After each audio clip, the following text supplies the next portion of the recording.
Pernahkah kalian merasa ada yang aneh dengan keadaan ekonomi sekarang? Harga kebutuhan terus naik, nilai uang terasa makin menurun. Tapi entah kenapa, banyak orang masih merasa tenang-tenang saja. Padahal, tanda-tanda krisis sudah mulai bermunculan di mana-mana. Yang lebih mengkhawatirkan lagi, banyak orang masih menyimpan aset yang justru bisa jadi bumerang di masa krisis nanti. Krisis 2030 bukan sekedar ramalan, tapi arah yang sedang kita tuju saat ini. Di video kali ini, kita akan bahas 5 aset yang kelihatannya aman, tapi sebenarnya berbahaya untuk masa depan finansial kalian. Jadi, tonton sampai habis ya, dan jangan lupa tekan tombol subscribe dan aktifkan lonceng notifikasi biar kalian tidak ketinggalan konten-konten bermanfaat lainnya. Aset pertama yang kelihatannya aman tapi sebenarnya berbahaya adalah uang tunai yang terlalu banyak disimpan. Kita memang tumbuh dengan pemahaman bahwa menabung itu selalu langkah terbaik. Tapi, kenyataannya, di era inflasi tinggi seperti sekarang, uang justru menjadi aset yang paling cepat kehilangan nilai. Setiap tahun, daya belinya terus menurun tanpa kita sadari. Harga barang naik, biaya hidup meningkat, sementara nilai uang kita diam di tempat. Punya uang tunai memang penting untuk dana darurat, tapi kalau terlalu banyak disimpan, nilainya justru akan mencair seperti es batu di bawah matahari. Banyak orang masih percaya bahwa selama punya tabungan, hidupnya aman. Tapi di balik angka saldo yang terlihat stabil, ada kenyataan pahit. Nilainya menyusut sedikit demi sedikit. Bunga bank yang kecil tidak akan pernah bisa menandingi laju inflasi. Uang kalian mungkin tetap 10 juta di layar, tapi nilainya bisa tinggal 8 juta dalam kenyataan. Dan yang lebih berbahaya, semua ini terjadi diam-diam. Kita tidak merasa rugi secara langsung, tapi daya beli hilang perlahan. Solusinya, menabung tetap penting, tapi bukan untuk semua tujuan. Kalian butuh dana darurat, ya, tapi selebihnya, uang harus bergerak. Alihkan sebagian ke aset produktif, entah itu reksadana, emas, atau instrumen lain yang bisa menjaga nilainya dari inflasi.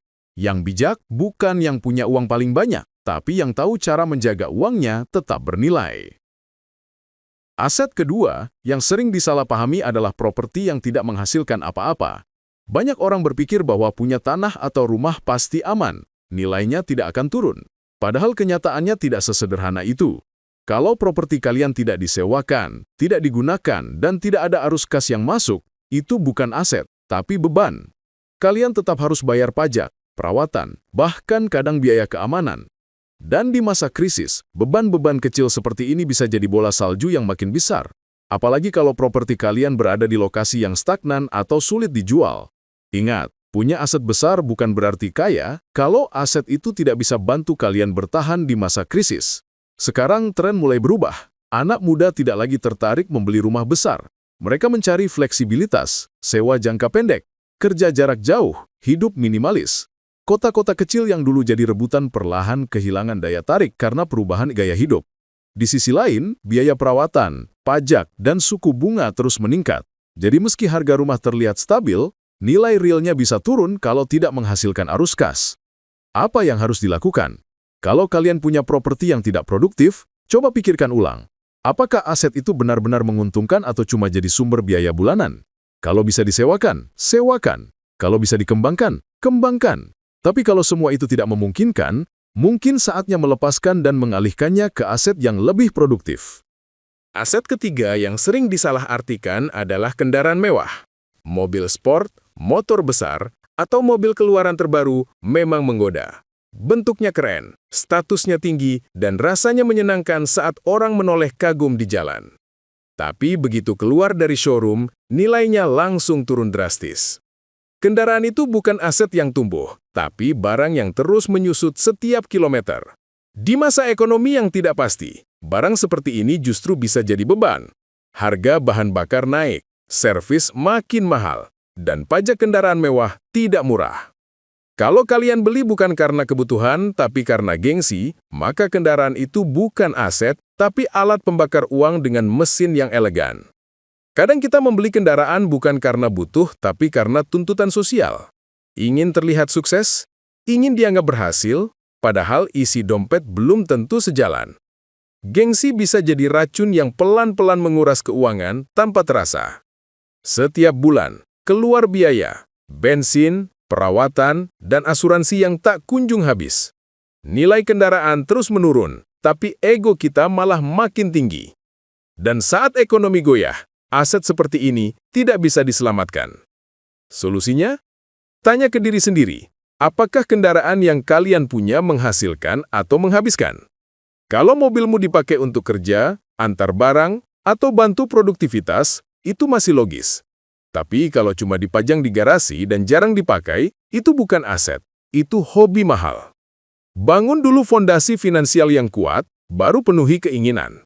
Belajar menunda kesenangan hari ini demi stabilitas masa depan bukan berarti kalian kalah. Itu justru tanda kalian lebih dewasa dari ego sendiri.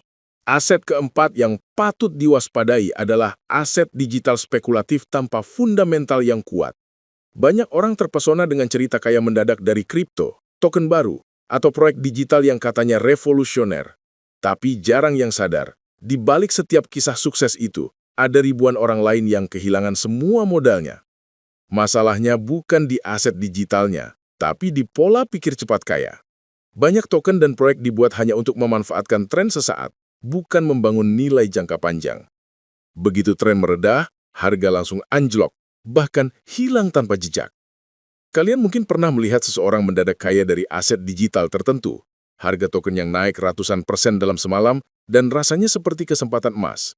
Tapi yang jarang diceritakan adalah banyak orang yang membeli di puncak, lalu kehilangan segalanya ketika pasar berbalik. Krisis ekonomi global, perubahan regulasi, atau penurunan kepercayaan bisa menghancurkan nilai aset dalam hitungan jam.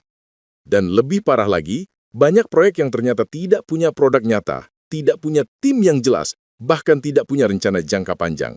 Mereka hanya menjual mimpi, bukan solusi. Apa yang harus dilakukan? Kalau kalian tertarik dengan aset digital, bukan berarti harus menjauh sepenuhnya. Teknologi blockchain dan kripto punya potensi besar, tapi semua itu tetap butuh analisis, riset, dan pemahaman yang kuat. Sebelum menaruh uang, pastikan proyeknya punya fungsi nyata, tim yang bisa dilacak, dan produk yang benar-benar digunakan orang. Jangan tergoda oleh grafik hijau dan testimoni bombastis. Jadilah investor, bukan penjudi. Aset kelima ini unik karena bentuknya bukan benda, tapi kebiasaan. Namanya adalah gaya hidup boros dan cicilan konsumtif. Banyak orang tidak sadar kalau gaya hidup mereka sudah jadi beban berjalan. Setiap kali penghasilan naik, yang naik duluan justru keinginan, bukan tabungan. Ganti gadget baru, beli mobil lebih besar, nongkrong di tempat lebih mahal, semua demi terlihat berhasil. Padahal kesuksesan sejati bukan di seberapa banyak kalian membeli, tapi seberapa tenang kalian hidup tanpa utang. Lucunya, banyak orang merasa hidupnya naik kelas karena punya cicilan, padahal mereka tidak sadar sedang menukar masa depan demi kenyamanan sesaat. Cicilan gadget, cicilan mobil, cicilan kartu kredit, semua terasa ringan di awal, tapi makin berat seiring waktu. Dan saat inflasi melonjak, pekerjaan tidak seaman dulu, atau krisis mulai menggigit, semua kemewahan kecil itu berubah jadi beban besar. Gaya hidup boros adalah racun yang disamarkan dengan istilah modern seperti self-reward. Kita menghibur diri dengan pembenaran padahal sedang mempersulit diri sendiri. Mulai sekarang, coba ubah pandangan kalian soal gaya hidup. Bukan berarti harus hidup miskin, tapi hidup dengan kesadaran. Beli barang karena butuh, bukan karena ingin terlihat punya. Kurangi cicilan konsumtif, perbanyak aset produktif. Dan yang paling penting, biasakan hidup di bawah kemampuan finansial kalian, bukan di atasnya. Kesederhanaan bukan tanda kekurangan, tapi bukti kalian bisa mengendalikan diri. Dan di masa depan yang penuh ketidakpastian, kendali diri adalah bentuk kekayaan paling berharga.